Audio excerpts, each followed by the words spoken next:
Hello everyone, welcome to battle IAS. I hope आप सब लोग बहुत अच्छे होंगे। आज की वीडियो में हम 27 और 28 जनवरी का न्यूज़पेपर एनालिसिस करेंगे। इसमें टोटल मैंने 5 से 6 आर्टिकल लिए हैं, जिसमें पहला आर्टिकल बात करता है यूएसए ने एग्जिट किया है आईएसए से, जिसे इंटरनेशनल सोलर अलायंस कहते हैं। यहाँ पे आपको मैं समझाऊंगा इस एग्जिट का क्या इम्पैक्ट पड़ सकता है। इसी में आपको समझाऊंगा आईएसए क्या है, क्यों बनाया गया था, उसका पर्पस क्या है। इसमें पर्टिकुलरली सोलर एनर्जी के बारे में बताऊंगा। फिर उसी से कनेक्टेड जो GS1 2020 में क्वेश्चन पूछा गया है, India has immense potential for solar energy, आप उस क्वेश्चन के लिए पॉइंट्स निकाल पाएंगे इस आर्टिकल से। नेक्स्ट आर्टिकल बात करता है golden dome missile defence project के ऊपर। यहां पे आपको मैं समझाऊंगा ये प्रोजेक्ट क्या है, क्यों बनाया जा रहा है, इसका क्या पॉसिबल इम्पैक्ट हो सकता है, स्पेस सेक्टर में इसका क्या इम्पैक्ट पड़ेगा। पर्टिकुलरली बात की जाए तो स्पेस में वेपनाइजेशन का क्यों डर बन रहा है, यहाँ पे क्यों ऐसा डर हो रहा है कि अगर ये चीज़ होगी तो स्पेस के अंदर डेब्रीज का ज़्यादा स्प्रेड होने के चांसेस बढ़ जाएंगे। वो हर एक सिनेरियो यहाँ पे आपके साथ में डिस्कस करूंगा। नेक्स्ट आर्टिकल बात करता है एक 8th सेंचुरी की तेलुगु इंस्क्रिप्शन पाई गई है आंध्र प्रदेश में। मैं समझाऊंगा इसका सिग्निफिकेंस क्या है, पर्टिकुलरली जो टर्म्स यहाँ पे इंपॉर्टेंट हैं, जहाँ से यूपीएससी में सवाल पूछे जाते हैं, वो मैं आपके साथ डिस्कस करूंगा। नेक्स्ट आर्टिकल बात करता है इंडिया यूरोपियन यूनियन की न्यूक्लियर कोऑपरेशन के ऊपर। अब आपको पता है रिसेंटली रिपब्लिक डे की परेड में यूरोपियन यूनियन की प्रेसिडेंट यहाँ पे आई थी, तो बहुत सारे ट्रेड एग्रीमेंट्स हुए हैं, उन्हीं में से एक न्यूक्लियर कोऑपरेशन है, ये मैं डिस्कस करूंगा। आपको यहाँ पे मैं अच्छे से समझाऊंगा इस न्यूक्लियर कोऑपरेशन का क्या सिग्निफिकेंस है, क्या पॉसिबल इम्पैक्ट है। फिर नेक्स्ट आर्टिकल बात करता है इसी का एक और आगे चल के फ्री ट्रेड एग्रीमेंट के ऊपर, जो कि सेम इंडिया और यूरोपियन यूनियन के ऊपर है। यहाँ पे इसका पूरा स्कोप समझाऊंगा मैं, किस किस सेक्टर्स में हुआ है, इसमें इंडिया को क्या गेन मिलेगा, यूरोपियन यूनियन को क्या गेन होगा, वो दोनों चीज आपको एक बैलेंस फॉर्म में डिस्कस करूंगा। नेक्स्ट आर्टिकल बात करता है चाइना ने ड्राफ्ट अंटार्कटिक लॉ बनाए हैं। यहाँ पे आपको मैं समझाऊंगा ये जो ड्राफ्ट अंटार्कटिक लॉ बनाए गए हैं, इसका क्या मतलब है और ये क्यों बनाए गए हैं पर्टिकुलरली चाइना के द्वारा, दैट टू अंटार्कटिका में। यहाँ पे किस तरीके से जो आपकी ग्लोबल गवर्नेंस है वो आती है न्यूज़ में, यहाँ पे जो इंटरनल पॉलिटिक्स हैं या फिर जो नेशनल लेजिस्लेशंस हैं, क्या वो ग्लोबल गवर्नेंस में या किसी दूसरी जगह पे अप्लाई होते हैं, वो सारे फैक्टर्स मैं यहाँ पे आपके साथ डिस्कस करूंगा। इस पूरे आर्टिकल की समरी आप बैटल आईएएस के टेलीग्राम चैनल से डाउनलोड कर सकते हैं। चलिए स्टार्ट करते हैं अपना पहला आर्टिकल। पहला आर्टिकल बात करता है यूएसए ने एग्जिट किया है इंटरनेशनल सोलर अलायंस से। अब पहली चीज आपको समझा देता हूं आईएसए है क्या। 2015 में इसको एस्टेब्लिश किया गया था, COP21 पेरिस में जो समिट हुई थी। अब इसका मतलब क्या है, UNFCCC की जो COP21 हुई थी बैठक, उसमें जो इंडिया और फ्रांस के द्वारा लेड किया गया ये प्रोजेक्ट था। इसका हेडक्वार्टर गुरुग्राम हरियाणा में है। इसका पर्पस क्या है, जो सोलर पावर है उसको अफोर्डेबल कर देना उन कंट्रीज को जो कंट्रीज इसका हिस्सा हैं, ताकि अब जब हिस्सा होंगी तो उनको क्या होगा, फाइनेंस में ईज मिलेगा। इससे क्या होगा, रिस्क थोड़ा रिड्यूस होगा और जो एडॉप्शन है सोलर टेक का वो थोड़ा आसान हो जाएगा। अब एक चीज आपने सुनी होगी, जो Tropic of Cancer to Capricorn के बीच में कंट्रीज हैं जहां पे कंटिन्यूसली सूरज की रोशनी पड़ती है, उन कंट्रीज को अच्छे तरीके से उन कंट्रीज में जो सूरज की रोशनी पड़ रही है उसका यूटिलाइजेशन किया जा सके, इस वजह से आईएसए का एक प्रॉपर बिल्डअप किया गया था। अब सवाल उठता है यूएसए ने किया क्या है, तो आपको वही चीज पता है कि 7 जनवरी को यूएसए ने विड्रॉल अनाउंस किया था 66 इंटरनेशनल ऑर्गेनाइजेशन से, जिसमें आईएसए भी एक है। अब यूएसए ने 2021 में ज्वाइन किया था और अभी तक मात्र $2.1 मिलियन ही कंट्रीब्यूट किया था, which is approximately 1% of total fund. अब पॉइंट ये उठता है कि कंट्रीब्यूशन तो बहुत कम किया है, लेकिन यहां बात जब हो रही है बाकी 66 इंटरनेशनल ऑर्गेनाइजेशंस की, तो यहां पे बहुत बड़ी मात्रा में यूएसए ने कंट्रीब्यूशन किया था। इसी वजह से आप सुनते होंगे जो यूनाइटेड नेशन की अलग अलग ऑर्गेनाइजेशंस है, उन्होंने खुद कहा है यूएसए का जो आपका कंट्रीब्यूशन है, फंडिंग अब रुकेगी, उससे बहुत बड़ी मात्रा में मोर्टेलिटी बढ़ने के चांसेस हो जाएंगे। ठीक है, अब यहां पे पॉइंट आता है इसका इंपैक्ट क्या होगा, ओवरऑल इंपैक्ट। पहली चीज बात करें, यूएसए ने एग्जिट किया है, फाइनेंशियल इंपैक्ट तो ज्यादा नहीं पड़ेगा, लेकिन यहां पे जो रियल इश्यू है वो है लॉस ऑफ कॉन्फिडेंस। जब एक बड़ा प्लेयर किसी ट्रीटी का, किसी इंटर गवर्नमेंट ऑर्गेनाइजेशन का हिस्सा रहता है तो उसकी वैल्यू होती है। इससे ये एक सिग्नल मिलेगा भैया कि धीरे धीरे जो एक बड़ा प्लेयर यूएसए नहीं है तो बाकी जो डेवलपिंग कंट्रीज हैं वो इसको थोड़ा सा अंडरमाइन करने के चांसेस बढ़ जाते हैं। बाकी ना फाइनेंशियल फाइनेंशियल कोई ज़्यादा इम्पैक्ट पड़ेगा क्योंकि ऑलरेडी उसका शेयर कम है। ऑपरेशन लेवल पे बात की जाए तो कोई भी प्रोग्राम नहीं शट होगा, ना ही कोई ट्रेनिंग या कैपेसिटी बिल्डिंग आपकी इम्पैक्ट होगी, सब कुछ एज इट इज कंटिन्यू होगा। यहाँ पे बात की जाए इंडिया का जो सोलर मैन्युफैक्चरिंग है उस पर क्या इम्पैक्ट हो सकता है, तो उस पर भी ज़्यादा कुछ इम्पैक्ट नहीं होगा क्योंकि जो यूएस के ऊपर डिपेंडेंस है वो काफ़ी कम है, तो कोई कॉस्टिंग बढ़ने की भी चांसेस नहीं है। अगर बात की जाए जॉब्स और टैरिफ की तो वो भी अनअफेक्टेड रहेगा इसमें। अगर मैं बात करूं इम्पैक्ट इन्वेस्टमेंट पे क्या पड़ेगा इंडिया में, पहली बात तो it is very unlikely to slow down, पहला पॉइंट तो ये हो गया। अब यहाँ पे जो प्रोजेक्ट्स हैं which are driven by domestic demand, particularly उनकी बात की जाए तो वो भी इम्पैक्ट नहीं होंगे क्योंकि वो डोमेस्टिक डिमांड से वो ड्राइव हो रहे हैं प्रोजेक्ट। यहाँ पे कोई भी रोल यूएसए का उतना नहीं जा रहा है, इस वजह से यूएसए ने जो एग्जिट किया है उसका एक ब्रॉडर लेवल पे कोई इम्पैक्ट ज़्यादा नहीं पड़ेगा। फंडिंग की बात की जाए यूएसए ऑलरेडी फंडिंग नहीं कर रहा है उतनी, तो इंडियन बैंक्स ग्लोबल फंड्स की फंडिंग हो रही है यहाँ पे, ठीक है। चलो अब यहाँ बात करते हैं सोलर एनर्जी के रिगार्ड में क्या क्वेश्चन पूछा गया है, आईएसए पे क्या क्वेश्चन पूछा गया। 2018 क्वेश्चन पढ़िए, with reference to solar power generation in India consider the following statements. India is third largest in the world in the manufacture of silicon wafers used in photovoltaics units. अब सोच के देखो, हम already struggle कर रहे हैं semiconductor में, ठीक है, और उसी में ये क्वेश्चन में दे रहे हैं थर्ड लार्जेस्ट हो चुका है क्या, ऑब्वियस सी बात है नहीं। नेक्स्ट स्टेटमेंट क्या आ रहा है, solar power tariffs are determined by solar energy corporation. Always remember UPSC क्या करता है, जब कभी आपके सामने एक ऐसा क्वेश्चन स्टेटमेंट दिया है जहां पे लिखा है कि x is done by y और ये जो y वैल्यू है ये एकदम सिनोनिमस है x के, so there are high chances कि वो स्टेटमेंट गलत होगा। अब यहाँ पे सोलर पावर लिखे हैं, सोलर एनर्जी लिखे हैं, तो एकदम सिमिलर काइंड का है, तो आपको लगता है यूपीएससी इतना लाइकली स्टेटमेंट डालेगा, आपको लगता है ऐसा, तो ये चीज यहाँ पे गलत है। सो नाइदर 1 और नाइदर 2 यहाँ पे सही हो जाएगा। नेक्स्ट 2016 क्वेश्चन देखिए, consider the following statement, the International Solar Alliance was launched at United Nation climate conference in 2015। Absolutely, यहाँ पे कह रहे हैं alliance includes all the member countries of the United Nation. क्या ऐसा है, आंसर इज नहीं। यहां पे हर एक यूनाइटेड नेशन की कंट्रीज के लिए ओपन है मेंबरशिप, बट यहां पे सब मेंबर नहीं बन चुके हैं। मेंबर अप्रोक्सीमेटली 124-125 मेंबर्स ही आपको देखने को मिलेंगे यहां पे, तो यहां पे सेकंड स्टेटमेंट गलत हो जाएगा, option A would be right. चलो अब हम लोग बात करते हैं नेक्स्ट आर्टिकल। नेक्स्ट आर्टिकल बात कर रहा है golden dome missile defence system के ऊपर। तो पहली चीज क्या है, ये यूएस होमलैंड का मिसाइल डिफेंस सिस्टम है जो डोनाल्ड ट्रंप ने अनाउंस किया था। ये इंस्पायर हो रखा है इजराइल के आयरन डोम से। अब आपने ध्यान दिया होगा इजराइल इतना सा है, तो उसका जो आयरन डोम है वो क्या करता है, वो उसकी प्रॉपर टेरिटरी की लेंथ ब्रेथ को सिक्योर करता है। मतलब उस पर कभी कोई बैलिस्टिक क्रूज मिसाइल आती है तो उसको इंटरसेप्ट करके वो खत्म कर देता है। बेसिकली ये नहीं है कि रुक जाती है, जब कोई मिसाइल इंटरसेप्ट होती है तो यहां से मिसाइल छोड़ के उसको खत्म कर दिया जाता है। तो यूएसए ने भी कुछ ऐसा ही बनाने की बात की है, बट एक बहुत ही ब्रॉड लेवल पे बनाने का है, एक लार्ज स्केल पे ये डेवलपमेंट होने की बात की गई है। लेकिन एम क्या है यहाँ पे, एम ये है कि यूएस को प्रोटेक्ट करना बैलिस्टिक क्रूज हाइपरसोनिक मिसाइल से। अब ये जो चीजें होंगी इसमें ग्राउंड बेस्ड इंटरसेप्टर्स का इस्तेमाल होगा, स्पेस बेस्ड सेंसर्स का यूज होगा, और इसका मेन डेवलपमेंट का टारगेट दिया गया है 2028 तक हम ये सब डिप्लॉय कर लेंगे। सवाल उठ रहा है कि भैया चलो ठीक है, इजराइल कर रहा था, यूएसए भी कर ले रहा है, तो उसमें दिक्कत की क्या बात है। जो मेन आपत्ति है वो ये है क्योंकि यहाँ पे इस पूरे गोल्डन डोम प्रोजेक्ट में जो रिलायंस हो रहा है, मतलब जो निर्भरता है वो स्पेस बेस्ड कंपोनेंट पे हो रही है, मतलब अंतरिक्ष का इसमें स्पेस का इस्तेमाल होगा। अब ये रीजन की वजह से डर ये लग रहा है कि भैया हम लोग कहीं जो स्पेस है उसको वेपनाइज ना कर दें पूरी तरीके से।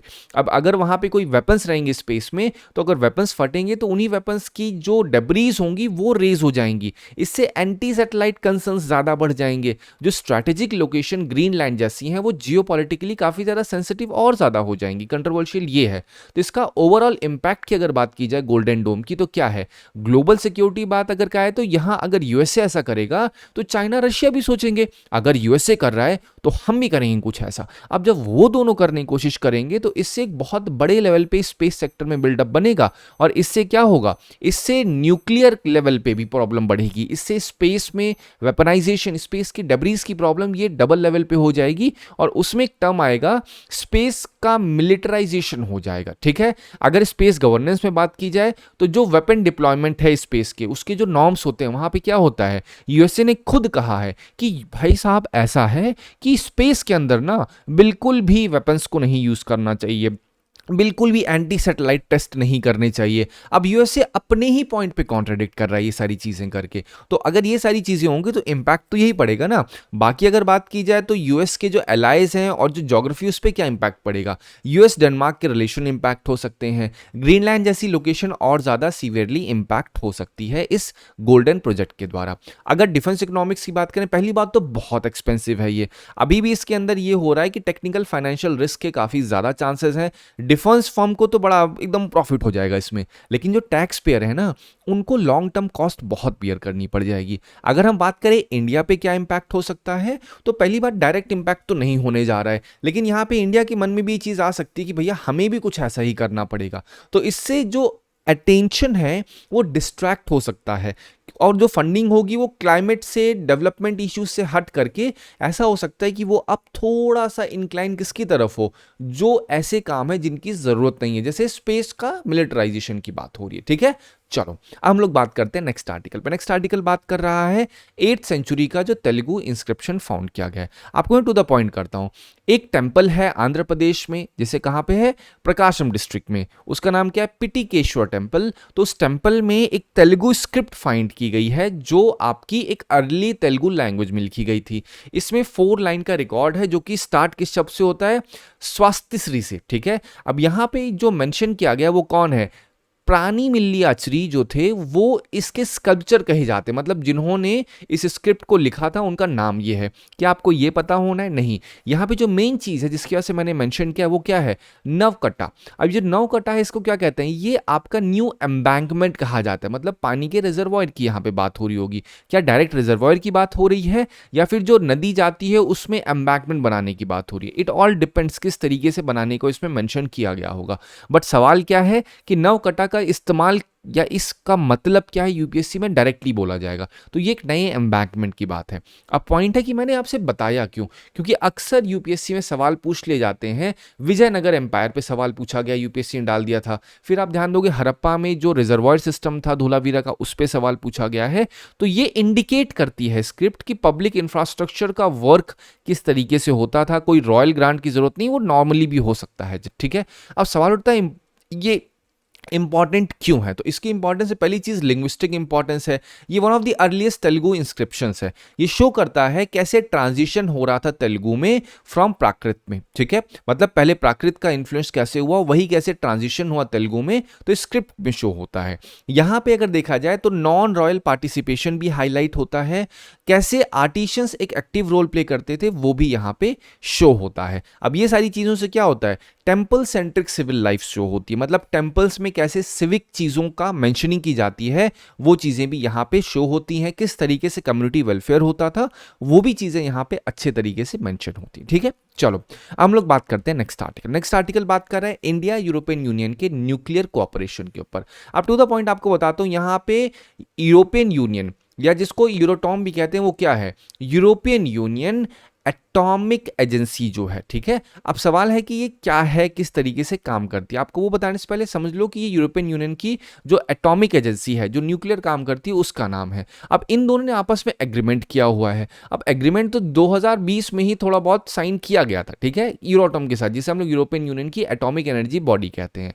अब यहाँ पे जो दोबारा रीअफर्मेशन हुआ है, उसमें की एरियाज जो कॉपरेट होने की बात की गई है, वो क्या है, हम न्यूक्लियर साइंस और टेक में R&D अच्छे से करेंगे। जो एडवांस मटेरियल होते हैं, जो डिटेक्टर्स होते हैं, उसको में हम और अच्छा पार्टिसिपेशन करेंगे। हम मेडिकल हेल्थ सेक्टर में अच्छा यूटिलाइजेशन करेंगे। जो ITR के प्रोजेक्ट्स होते हैं, ये क्या प्रोजेक्ट्स होते हैं, जो आपके इंटरनेशनल प्रोजेक्ट्स होते हैं, particularly international thermo nuclear experiment reactors कहते हैं ITR प्रोजेक्ट्स को। तो ये प्रोजेक्ट्स को और ज्यादा अच्छे तरीके से इनमें पार्टिसिपेशन, कोऑपरेशन होगा इंडिया और यूरोपियन यूनियन में। आपस में हम टेस्ट करेंगे कौन सा जो तरीका है न्यूक्लियर फ्यूजन करने का वो सही होगा। अब ये न्यूक्लियर फ्यूजन की बात हो रही है, ऐसा नहीं कह रहे कि यहाँ पे न्यूक्लियर फ्यूजन होगा। ये सब ऐसे होते हैं जहाँ पे टेस्टिंग चलती है, ये रिएक्टर्स होते हैं। अभी ऐसा नहीं कि हम लोग न्यूक्लियर फ्यूजन कर रहे हैं। जो हमारा प्रोसेस होता है जनरली, वो किस लिए होता है, वो न्यूक्लियर फिजन होता है। न्यूक्लियर फिजन में हम लोग क्या करते हैं, हम लोग एक एटम को ब्रेक करते हैं, पर्टिकुलरली यूरेनियम की बात होती है। है, ठीक है। अब यहाँ पे जो कॉपरेशन हो रहा है वो अंडर हॉराइजन यूरोप हो रहा है। ये यूरोपियन यूनियन की मेन रिसर्च फंडिंग प्रोग्राम है, जिसमें यहाँ पे एनर्जी, वाटर, सेमीकंडक्टर्स, ये सब क्या है, इन एरियाज में फंडिंग होगी। तो आपको जब कभी हॉराइजन यूरोप से लिखे दिखा आपके सामने प्रेजेंट हो, तो वहां पे ध्यान रखिए ये बात किसकी हो रही है। यहां पे रिसर्च फंडिंग करने का ये एक प्रोग्राम है यूरोप के द्वारा, यूरोपियन यूनियन का, ठीक है। चलो अब बात करते हैं सीबीएम क्या है, सीबीएम का इससे क्या इंपैक्ट है। तो यूरोपियन यूनियन ने कहा है भैया जो हमारा कार्बन बॉर्डर एडजस्टमेंट मैकेनिज्म है उस पे तो हम बहुत ज़्यादा आपको नहीं हम ईज दे पाएंगे, क्योंकि बाकी कंट्रीज इंपैक्ट होंगी, बट जितना हो पाएगा हम उतना ज़रूर करेंगे, ये यूरोपियन यूनियन ने मैंशन किया है। यूरोटॉम के बारे में अगर आप ध्यान देंगे तो यूरोपियन यूनियन की जो यूरोप एटॉमिक एनर्जी कम्युनिटी है बेसिकली ये, ठीक है, 1957 में जो ट्रीटी ऑफ रोम के द्वारा फॉर्म की गई थी। इसका मेन पर्पस क्या है, peaceful use of nuclear energy करना, न्यूक्लियर रिसर्च इनोवेशन को फंड करना, रेडिएशन सेफ्टी के स्टैंडर्ड्स को सेट करना, मेडिकल यूज में अच्छे तरीके से इस्तेमाल करना जो न्यूक्लियर एनर्जी होती है। सवाल उठता है इंडिया ने सिक्योर क्या किया। पहली बात तो जो आपस में डील हुई है इसमें मोस्ट फेवर्ड नेशन का एश्योरेंस इंडिया को मिला है, फ्लेक्सिबिलिटीज जो है वो ग्रांट की गई हैं। अगर मतलब जो दूसरी कंट्रीज हैं, अगर यूरोपियन यूनियन उनको किसी भी तरीके से सीबीएम का एक प्रॉपर रिलैक्सेशन देता है तो यूरोपियन यूनियन ने कहा है हम आपको भी दे देंगे भाई साहब। यहाँ पे जो कार्बन प्राइसिंग सिस्टम है उसको रिकॉग्निशन भी मिला है। अब इन सभी जो मेंशनिंग हुई है, जो ट्रेड डील हुई है, पर्टिकुलरली ट्रेड की बात नहीं हो रही है इस आर्टिकल में, यहाँ पे बात हो रही है न्यूक्लियर एनर्जी की बात। ट्रेड वाली बात नेक्स्ट एफटी आर्टिकल में होगी। इसका इंपैक्ट क्या होगा, इंडिया का जो न्यूक्लियर सेक्टर है उसमें एडवांस्ड न्यूक्लियर आरएनडी होगा, मेक इन इंडिया सपोर्ट मिलेगा। यहाँ पे जो इंडिया और यूरोपियन का एक आपस में स्ट्रैटेजिक टाइज है वो शो करती है ट्रस्ट को, जो सेंसिटिव न्यूक्लियर कॉपरेशन जैसे एरियाज होते हैं उसमें। यहाँ पे पार्टनरशिप बियॉन्ड ट्रेड जाकर के डीप टेक में अब बढ़ रही है। तो ये जो आपस में डील हुई है इंडिया और यूरोपियन यूनियन की, शो करता है इन सब चीज़ों को। अगर मैं बात करूँ इंडस्ट्री पे क्या इंपैक्ट पड़ेगा, ग्लोबल पोजीशनिंग में क्या इंपैक्ट पड़ेगा, तो ऑब्वियस सी बात है अगर सीबीएम में कंसेशन मिलेगा तो उससे ट्रेड फ्रिक्शन भी रिड्यूस होगा। ये इंडिया का स्टील और मैन्युफैक्चरिंग फर्म जो है उसको अडेप्ट करने में थोड़ा थोड़ा मदद भी करेगा, ये जो हमने काम करना स्टार्ट किया है। मतलब बेसिकली यहाँ पे अगर हमारा न्यूक्लियर टेक आपस में अच्छे तरीके से एक्सचेंज होगा तो माना ये जाएगा कि चलो हम लोग जो अपना स्टील में या फिर मैन्युफैक्चरिंग कर रहे हैं, जो आपके डिफरेंट डिफरेंट प्रोडक्ट्स होते हैं जिसमें कार्बन एमिशन बहुत ज़्यादा होता है, तो उन एरियाज में अगर हम लोग ट्रांजिशन करेंगे ऐसे टेक का जिससे कार्बन एमिशन कम हो, तो उससे जो कार्बन टैक्स पे करना पड़ेगा यूरोपियन यूनियन की बॉर्डर्स पे वो कम हो जाएगा। तो ये आपस में हम लोग क्या कर रहे हैं, we are trying to come to a consensus जिससे दोनों का प्रॉफिट हो सके, ठीक है। चलो अब यहां पे बात होती है नेक्स्ट आर्टिकल। नेक्स्ट आर्टिकल बात कर रहा है इंडिया और यूरोपियन यूनियन के बीच जो फ्री ट्रेड एग्रीमेंट हुआ है। 18 साल की बातचीत के बाद यूरोपियन यूनियन इंडिया ने फाइनलाइज कर दिया है। अब ये जो फ्री ट्रेड एग्रीमेंट आया है ये 1/3 ऑफ ग्लोबल ट्रेड को कवर करता है। अब यहां पे अगर कुछ की गेन्स की बात की जाए इंडिया के लिए, पहले वो मेंशन किया है और की gains for European union mention किया है। पहली चीज तो ये यूरोपियन यूनियन ने टैरिफ को 99.5% इंडियन एक्सपोर्ट पे ड्रॉप कर दिया है। 90.7% जो आपके एक्सपोर्ट हैं उनमें अब जीरो ड्यूटी कर दी है इमीडिएटली, तुरंत से। टेक्सटाइल, लेदर, जेम्स, इन सब पे अब कोई ड्यूटी नहीं लगा रहे हैं। यहाँ पे जो लेबर इंटेंसिव सेक्टर्स हैं उनको बूस्ट मिला है।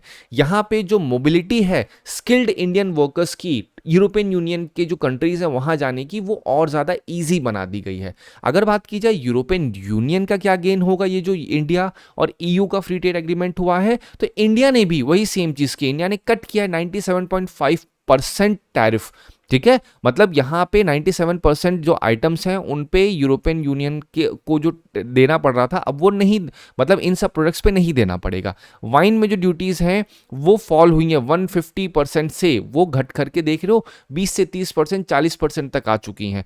कार के टैरिफ्स में रिडक्शन किया गया है। ड्यूटी फ्री एक्सेस लगाया गया है मशीनरी, एयरक्राफ्ट, मेडिकल डिवाइसेस पे। जो 102 इंडियन की जो सर्विस सब सेक्टर्स हैं जैसे फाइनेंस, टेलीकॉम, इन सब को एक्सेस मिलेगा।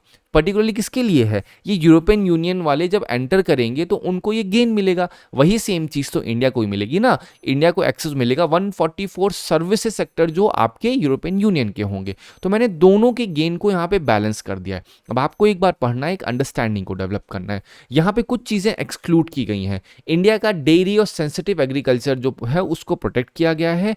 यूरोपियन यूनियन में ज़्यादा कुछ नहीं है, वहाँ पे कंसेशंस कोई भी बीफ में नहीं दिया गया है, शुगर, राइस, पोल्ट्री। अगर आप ध्यान दोगे तो इंडिया के लिए उतना कंसर्निंग है ही नहीं है, ठीक है। ऑब्वियस सी बात है, इंडिया ऐसा थोड़ी है कि इंपोर्ट एक्सपोर्ट उस लेवल पे कर रहा है बीफ का। कोई भी जो भी एग्रीमेंट हुआ है ये कोई बाइंडिंग पैक्ट नहीं है, ये सिंपल एक गवर्नमेंट के द्वारा यहाँ पे सिंपल एक एग्रीमेंट किया गया है। सवाल है कि मैटर क्यों करता है, क्योंकि यहाँ पे जो स्ट्रैटेजिक डिपेंडेंसीज हैं वो रिड्यूस होती हैं, हमारी जो सप्लाई चेन है उसमें और ज़्यादा स्ट्रेंथनिंग आती है। इंडिया अब एक अच्छे तरीके से इंटीग्रेट कर पाएगा ग्लोबल वैल्यू चेन में।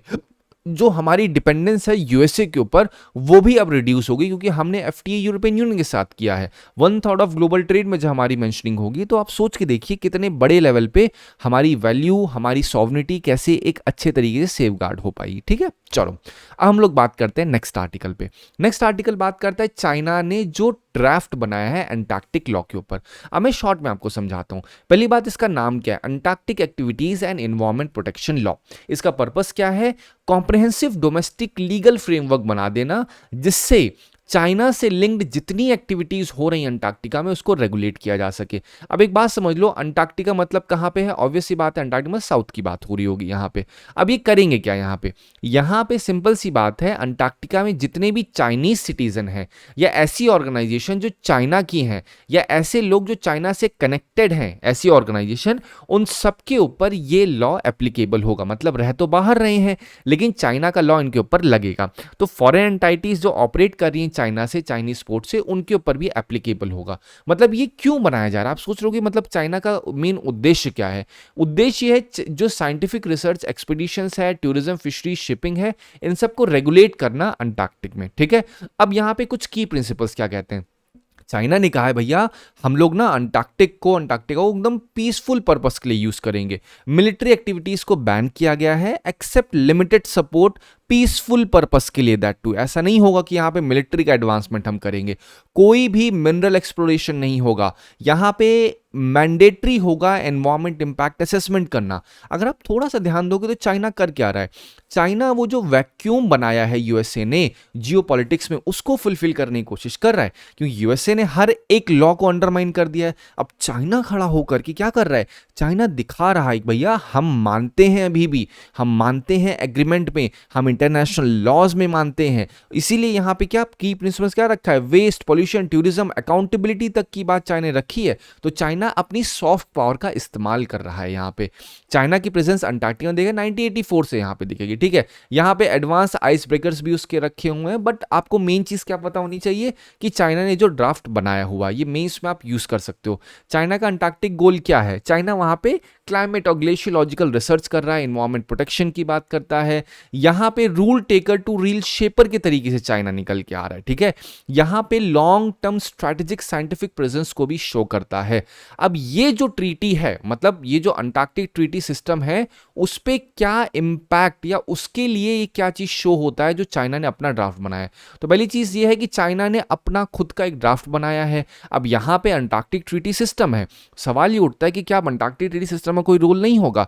चाइना अगर इस तरीके से आकर के ग्लोबल गवर्नेंस में बोलेगा हमारा लॉ एप्लीकेबल होगा, तो क्या ये सही है? तो इसका काउंटर इस तरीके से आता है कि चाइना ने आकर के ये नहीं बोला है कि सारे के सारे अंटार्कटिक में जो होंगे उस पर चाइना के ड्राफ्ट चलेंगे।